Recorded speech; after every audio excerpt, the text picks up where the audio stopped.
অভিযোগ হলো আমরা 100 দিনে 100 দিনের কাজের করেছিলাম আজ 2020 সালে। সেই সময় লকডাউন ফার্স্ট, আমাদের দিনের বেলা কাজ করতে দেয়নি, রাত্রেবেলা আমরা লাইট জ্বেলে কাজ করেছি, অথচ সেই টাকা আজ পর্যন্ত আমরা পাইনি।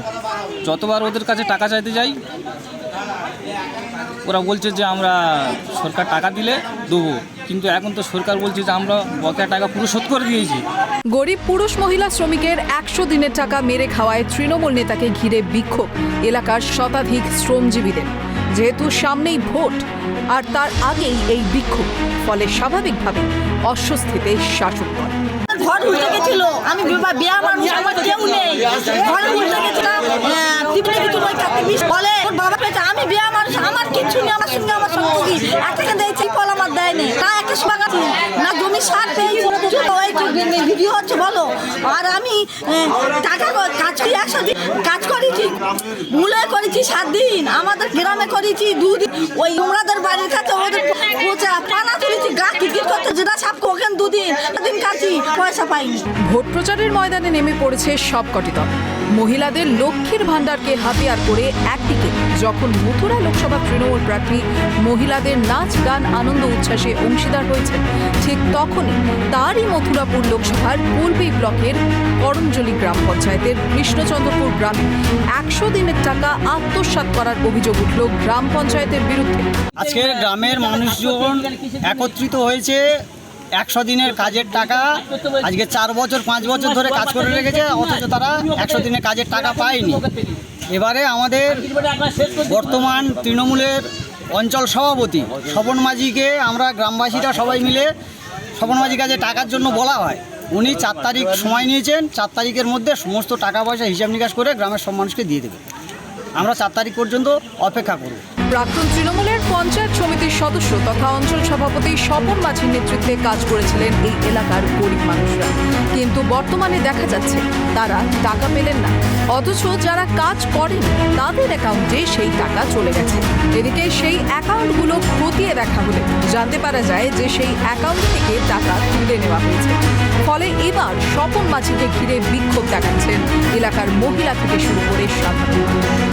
দাদা, আমি একটা কথা বলতে চাচ্ছি, এটা তো আমরা সকলেই জানি যে তৃণমূল মানেই একটা চোর, ওরা কোনো জিনিসটা খেতে বাদ দেয়নি, সবটাই খেয়ে ফেলেছে। তো এখানে 100 দিনের টাকা ওরা তো মেরে গেছে, সকলেই জানে, কম বেশি মানুষ জানে। এখানে কেন্দ্রের নামে দোষ চাপিয়ে দিচ্ছে যে আমাদের টাকা দিচ্ছে না, আর কেন্দ্র বলছে হিসাব দিচ্ছে না, তা সেটা ওদের ব্যাপার। কিন্তু আমরা তো দেখছি যে এখানে পশ্চিমবাংলায় A to Z চুরি করে খেয়ে নিয়েছে সব, ওরা সকলেই তো চোরের দল। এদিকে এই টাকা আত্মসাৎ করে যে অন্যদের অ্যাকাউন্টে স্থানান্তরিত করা হয়েছে সেই কথা অকপটে স্বীকার করেছেন তৃণমূল নেতা স্বপন মাঝি, আর এতেই দল অস্বস্তি। ক্ষোভটা ওদের স্বাভাবিক, ওরা কাজ করেছে, ওরা টাকা পাচ্ছে না সেইটা ক্ষোভ। কিন্তু এবারে যাদের অ্যাকাউন্টে টাকা ঢুকেছে, এবারে ওদের বলা ছিল যে একজনের অ্যাকাউন্টে ঢুকলে 5 জন ভাগ করে নেবে। এবার সেই টাকাটা তুলে যতক্ষণ এক জায়গায় করা যাচ্ছে 5 জনকে দেওয়া যায়নি, সেই জন্য তারা পায়নি, তাদের একটা ক্ষোভ। এবার যাদের অ্যাকাউন্টে ঢুকেছে তারা একটু গড়িমসি করছে, কেওয়াইসির সমস্যা, ও ব্যাংকে ছাপ মিলছে না, এই করে তারা একটু গড়িমসি করছে। এবার তারা পায়নি দীর্ঘদিন, তাদের একটা ক্ষোভ থাকবে। এক তো 2 বছর টাকা ছাড়েনি, ছাড়ার পরে যখন টাকা তারা পাচ্ছে না, সেই জন্য তাদের একটা ক্ষোভ স্বাভাবিক হবে। পাশাপাশি এবার এই 100 দিনের কাজের টাকায় দুর্নীতিকে হাতিয়ার করে ভোটের প্রচারে মাঠে ময়দানে নেমে পড়েছেন বিজেপি প্রার্থী।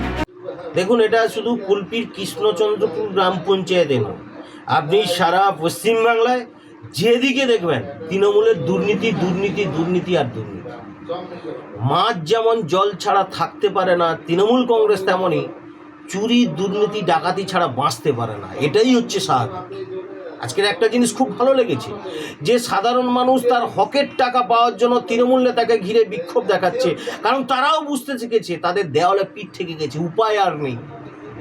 দিল্লি থেকে নরেন্দ্র মোদী সরকার 100 দিনের টাকা, আবাস যোজনার টাকা, গাদা গুচ্ছের টাকা পাঠাচ্ছে, আর তৃণমূল নেতারা গরিব মানুষকে না দিয়ে তাদের নিজেদের সম্পত্তির পরিমাণ বেড়ে যাচ্ছে। দেখতে পাচ্ছেন তো, তৃণমূলের একাধিক নেতা চুরি দুর্নীতির যায় আজকে জেলে তাদের থাকতে হচ্ছে।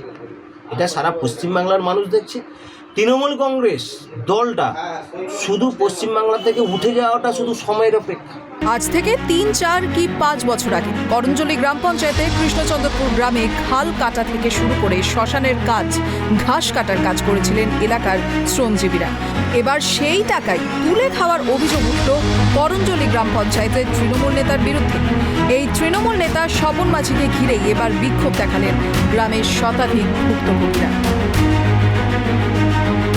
দক্ষিণ 24 পরগনা থেকে গোপাল শীলের রিপোর্ট, ট্রাইব টিভি বাংলা।